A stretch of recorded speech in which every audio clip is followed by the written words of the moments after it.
Okay, so we're going to run through the absolute basics of what you need to know to be able to create websites using HTML, CSS, and JavaScript. So let's get started. I have here a completely empty folder, and within this I want to put some kind of HTML file. But to get started, I'll just create a folder which I'll randomly name as website. Okay, I'll open up this folder, and in here now we want to put our HTML files and our supporting CSS and JavaScript files. Now, just open your favorite editor. In this case, I'll use Sublime Text 2, and I'll drag in the whole folder into Sublime so that I can get this tree where I can browse the files that I want to work with. So I'll just full screen Sublime. So the first thing I'll do is that I have this empty file now, and what I will do is I'll save this as index.html. And you'll notice that I now have this index.html file within the website folder. So the thing with an HTML file is that it's just another text file. It's just another file with the extension .html. So if you have a file which has the extension doc or docx, that's a file that Word understands. So it's a convoluted text file that only Word can open.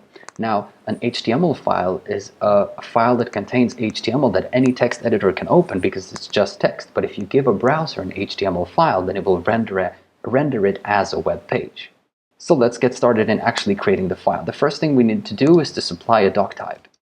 Now, in explaining doc types, we could make this quite convoluted, but I'll just sort of glance over this and saying that this is due to the history of, for example, the browser wars, where HTML has been around for quite some time and browsers have decided to implement different features of HTML, allow different types of things being done in HTML. Consequently, we've come to the point where we need to specify what kind of standard we're following when we're creating the HTML document. Again, glancing over this, if you just specify this, if you just say doc type HTML, then, or actually exclamation point doc type HTML, then what you're going to do is create a document that corresponds to the standard of HTML5. So before you find another reason to actually worry about this, just ignore it for now and use doc type HTML. So the first thing we'll do is that we'll just specify that this is a HTML document by creating the element HTML. So in HTML, we work with what is called elements. So this is an element and this is a tag. So this is the opening tag HTML and this is the closing tag HTML. Together they form the element of HTML. This is the root node of the tree in an HTML document. Now, what do I mean when I say tree? Well, HTML documents are trees. So we could say something like the root node of the document is HTML. Under the root node of HTML, or like the root of the tree, we could put a branch which is called head. And again, under the root node of HTML, we could put another branch which would be body. So head and body are now referred to as children of the root node HTML. Within head, we could put something like title, which would then be a child of head, which is a child of HTML. So title now is not nested within body, but body is only nested directly under HTML. So head and body are sort of on the same level of nesting, and these are siblings. And now under body, we could, for example, put h1, which is a header, and we could put a p tag, which is for a paragraph. So now p and h1 are siblings, and p is a child of body, and h1 is a child of its parent body, and body is the child of HTML. So this is how we build HTML documents, but this was just pseudocode. What we actually write is something like this. So this is the same thing again. I have HTML, and within the element HTML, I put the head element. As a sibling to the head element, I put the body element. So now we have two nodes. We have the root node, and then we have the head node, and we have the body node. And within this, I can put different stuff. So let me just put title here, my super fine website, and close up title. So you can see now that I'm doing this in two ways. On line 3, I'm opening head and closing it on line 5. However, on line 4 here, I'm opening title and writing the contents of the title on the same line and then closing on the same line. Now, these are both valid. Stop and think about this for a minute and consider why this is not valid. Note how I'm using indentation to show what is nested within what. Here we're opening head, here we're closing head. Here we're opening title, and here we're closing title. This is very hard to indent because it's incorrectly formatted. Because we're opening something, we're opening a child, which is title, within head, but we're closing it outside of head, which doesn't make any sense. So I need to close title in here. Again, this could be written like so. Doesn't really matter, but for the sake of brevity, I'll just put it like this. So what we have now is the absolute minimum that you would need to create an HTML document. Under the standard of HTML5, if you try to do anything less than this, you won't actually conform with the standard. So if we save this now, I'll go back to the folder, and you can see that my index.html file has this little website symbol. So if I double click it, I'll open it in a browser, and you can see here at the top that the title that I put in was my superfine website, and it shows up here in the tab. However, apart from this title, you can see that we have nothing but an empty page. So let's now actually put something into some content into this page. So we talked about the h1 element before, or the h1 tag. So let's put something like this is my awesome title. Too much is awesome today. So let's actually put this in as well. There's the p element, or the paragraph tag. This is a paragraph containing. Okay, so having a look at this. So what you can see now is that we get this title, which by default has a larger font than this paragraph. So we now have two tags. We have the h1 tag and we have the paragraph tag. Let's just quickly look at what happens if we input another paragraph. This is. So we have two p tags. We'll look at this again, and you can see that the first paragraph is on one line and the second paragraph is on another line. So you can think of this as something like a paragraph in your regular text editor, whether you're using Word or OpenOffice or Pages. So whenever you hit enter, this is like creating another paragraph tag. A lot of people are taught to do something like this. This is another paragraph of text, and this is another line of text. Let's have a look at this. Here we are in the same paragraph, but we are breaking the text of this paragraph. So we are breaking onto another line because we have a paragraph tag and the paragraph and the ending paragraph tag here. So the paragraph sort of encapsulates these two lines, where in these two lines we have this BR tag, right, which stands for break. So paragraph and break. So what this break tag would correspond to in a text editor is something like pressing Shift-Enter in a lot of the text editors, which means that you're sort of creating a fake paragraph. You're breaking onto a new line, but you're still in the same paragraph. So generally, if you're just working with text, ignore this idea of BRs, unless that's actually what you want to do, and then just end the paragraph and create a new one. So now we have 3 lines of text. The use of the BR tag opens up an interesting question, where the BR tag was just one tag, was just like an opening tag without a closing tag. That gives us the understanding that there are elements that are built up of opening tags and closing tags. And then there are self-closing tags such as BR or HR, which stands for horizontal rulers. So saving this and having a look. Horizontal ruler just pulls a line from the left to the right, just across the page, right? And if you think about this, a horizontal ruler, it doesn't really make any sense to have an opening and a closing for a horizontal ruler, because a line is always a line. You cannot really put anything into a line. Another tag which behaves this way is the image tag. So I'll just grab an image from the awesome service which is called PlaceKitten. So if I do this, I input the tag img and then give it the source of this URL, then we get this awesome cat image, right? And if you think about this again, it doesn't really make any sense to do something like this, to close the image, because what would I put here? Right? The image is the image. What would I put here? So putting something inside an image is not a concern of HTML, it's a concern of like an image editing program.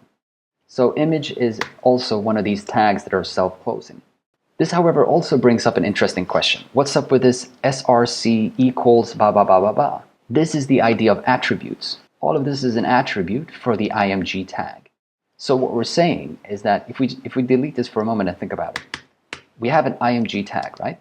We say there is an image at this location in the page. But if we just say this, it doesn't really make any sense. The browser goes, okay, there's an image, but where's the image? How can I find the image? So we need to specify the src, the source of the actual file. So we're saying, I have the img tag, there I have an image, and this is where you can find the image. So this is known as the property, and this is known as the value. So we specify, this is a general form, we specify some kind of property for the tag and say that this property equals some kind of value. And generally we put this in quotation marks so that the HTML parser is not confused about what part belongs to the value. Okay, but what if I wanted to put like a border around this image? Now, in the old days, what people would do is that they would add another attribute, another property to the IMG tag and say something like border equals 5. We can try this out, and we can see that we actually get a border. However, we've sort of come to the point now where we realize that adding a border is actually a visual concern. And this brings us into the point where we need to discuss what is the concern of HTML and what is the concern of CSS. So, the things we're talking about today is HTML, and we're talking about CSS, and we're talking about JavaScript. So, HTML is the markup language, right? HTML defines the tree of the document. What are the contents of this document? HTML can be seen as sort of the entry point of this website.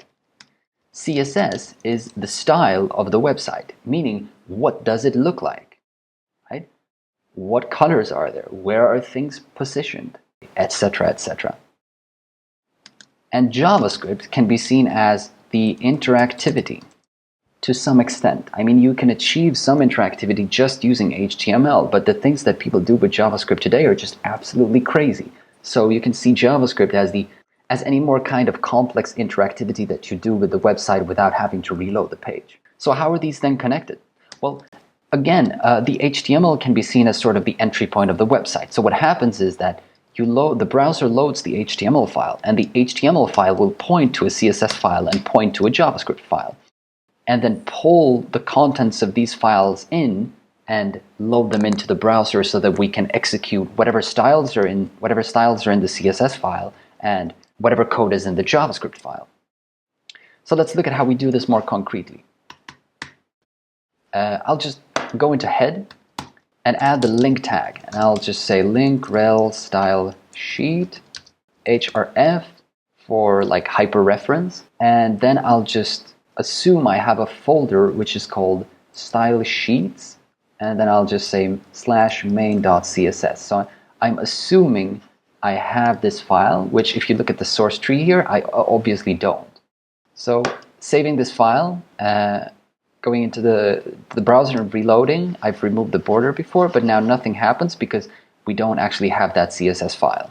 What we could do to make this a bit interesting, now I'm in Chrome here, but generally now all of the browsers have some kind of developer tools. Probably this originated from Firebug, but I may be wrong on that. So I'll just right click and say inspect element to bring up the developer tools.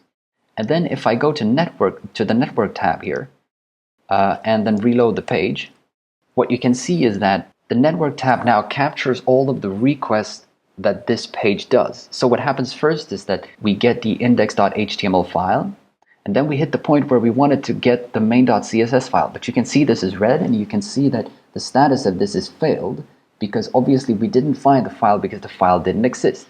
And then just out of curiosity, we can see that we also get this place_kitten image file, which is the cat image up here. So obviously now we need to actually add the CSS file. So I assumed it was in a style sheets directory and the file name was main.css. So I'll just right click here and go new folder and create a folder called style sheets, and right click on this folder and go new file, and I'll just directly save this as main.css.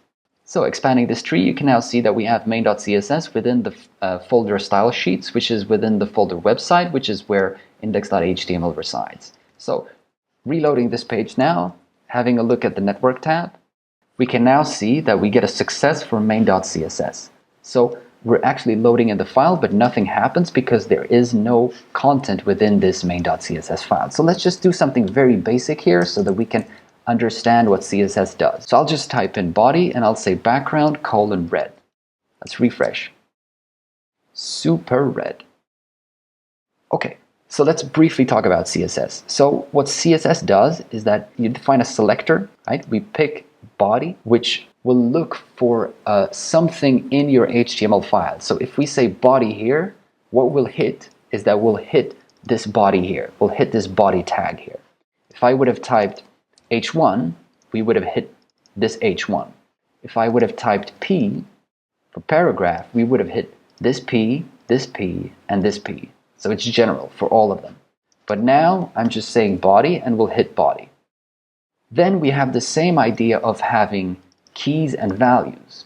We have a property and we have a value. So we're saying that we want the background property to be red. This is shorthand for saying background color red. So of course I could say blue. That would get blue. So actually you would define these as something like, this is how you regularly define colors using hex values. Or you could actually define colors using the RGB function, so like 25, 25, 25 being another color. Or you could do that giving it specifying RGBA, which is RGB plus alpha. So it's like saying red 25, green 25, blue 25, and then an alpha of 0.5, which would be half transparent. So then we get the same color but semi-transparent. Anyways, so when we say red, it's just that some of these colors are predefined into words. So then we can change the value, but we could also change the key. So we could, instead of saying background, we could actually say color. Now what that does is that instead of changing the background color, it changes the text color. So now all the text within the page is red. This brings us into the interesting point of cascading within styles. So we said that the color of body is red. However, body is here, and since P is a child of body, and H1 is a child of body, and this P is a child of body, then the rule saying that the color should be red cascades down from body into H1 and into P, etc. Now this goes for some of the styles, but not all of them. So now we know how to connect CSS, but then let's just do one more final thing before we wrap this up. We also want to connect the JavaScript. So we do the same thing as here. We do the same thing as with the style sheet. We make a connection within the head block saying that we want to load a JavaScript file. Actually, let me make a quick brief pause there and just talk about why we put this into the head block. So please recall what I said before about the minimal tree of a standards conforming HTML5 document is that we need to have HTML, we need to have head, and the head needs to define a title, and then we need to have body. This is the minimal document, and sorry, actually also we need doc type here. Now the interesting thing I want to talk about is why do we have head and why do we have body, and what do we define in head and what do we define in body? These are the two children of HTML, and we shouldn't define any other children directly under HTML. We should define stuff either under head or under body, right? So the thing is, under head we put like meta content, and under body we put all the actual content, right? So under head we put the content about the content, and under body we put the actual content. So if you consider yourself doing a blog post, right? The blog post resides under body. However, under the head, this is where we put the links to the style sheets and the JavaScript files and maybe even some meta tags defining what kind of tags would apply to this document. So sort of telling search engines what kind of content our page contains. Or we could define language, right? These are the kind of things that we would put into head. However, in body, we would just put all the content, all the stuff. So in some sense, as the rule of thumb, this is the stuff about the page and this is the actual page. This is the visual content. Okay, so this is why we put the style sheet within the head block. So back to the JavaScript. What we do is that we would just define another tag, which is script, and we'll say src, and I'll assume again we have a folder which is JavaScripts, and I'll just say main.js, and then I need to close the script tag. So please do note here that the JavaScript file is main.js, right? .js because it's a JavaScript file. The style sheets file is main.css because it's a CSS file. And of course, this could be this could be whatever, and this could be something different. It's just that I chose these names because these are names I use sometimes. So now we're loading in main.js. Let's just quickly go into the browser and look at the networks tab again. And we can see now that we're trying to load in main.js, but it fails on line 6 of HTML, which is this line. So what we'll do is that we'll just create the JavaScript folder, JavaScript, And in this folder, I'll create a file which I'll save and call main.js. So now we actually have a file. We'll save that, reload again, and we can see that it now successfully loads. So let's now do something interesting in this. We could, for example, just do console log hello world from JavaScript. This is something that you wouldn't want to put into any kind of public website. But console log is something that we as developers can use to debug our pages to understand what's happening in our JavaScript. Going back to this page, moving to the console tab, and then just reloading the page, we can now see hello world from JavaScript. So if we close this developers tab, refresh again, this console log statement sort of seems to do nothing because it's just something that we use as developers. If we would use something that would be actually sensible for the user, hello and welcome to my about kittens. Huzzah! I'll close the developer tab, refresh the page, and we now get this JavaScript alert whenever the page is loaded, because as soon as the page loads, we load our JavaScript, and the JavaScript defines this alert call, and this is the text that we put into the alert call. So now we've successfully connected the JavaScript, and you have all the power of the JavaScript. I'll just comment out this line so that we won't be bothered by that annoying alert again. So the very last thing I want to show you that I just briefly mentioned was the fact that you can put scripts and you can put style sheets directly into the HTML document. Now, in 9 out of 10 cases, if not even more, you want to put your resources in separate files. So doing what we're doing here is a good idea. Generally, it's a good idea.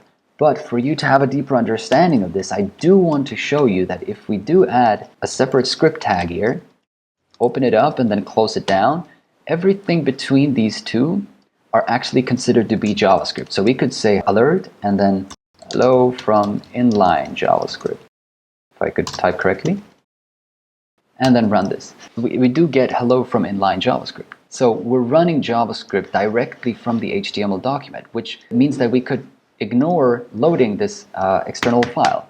So we'll just remove that, refresh again, and we're still getting this alert. But again, the point of doing this is that in any non-trivial website, you have more than one HTML file, which means that you would need to duplicate JavaScript between HTML files sometimes. So these are not truths, these are preferences. And if you're doing a one-pager, then yes, I mean, you could of course do this. But even if you're doing a one-pager, I assume it would be sensible to rock your JavaScript in a separate file. And then of course, now we did this for JavaScript, but you could also do this for CSS. So if we would put a style tag here, open up the style tag and close the style tag, then everything between this opening tag and this closing tag is considered to be CSS. So now if I would write a style for body and say something like background is blue, save this and reload, then the background color is now blue. And the same thing goes for here. If you have multiple HTML pages, you generally have some kind of styles that you'd want to reuse between the pages. So doing this is not really a good idea. And you could even do it worse than this. What we could do is that we could add style as an attribute on an actual element. So now we have h1 here, for example, then we could add the style property and give it some kind of value. And the value here would be CSS. So then we could say color, for example, and say green. I'll save this, refresh. The blue color in the background disappeared because I've removed the style statement from the head. But you can see now that the title is now green, whereas these paragraphs are still red. So the color green style here applies directly on this h1. So this is known as inline styles. And again, I would highly advise against doing this unless you have a very specific understanding of why you are doing it. So I think that sort of wraps up all the stuff that I wanted to get covered in this screencast, and hopefully now you've gotten some kind of introduction and are ready to conquer the world of HTML, JavaScript, and CSS. Thank you very much.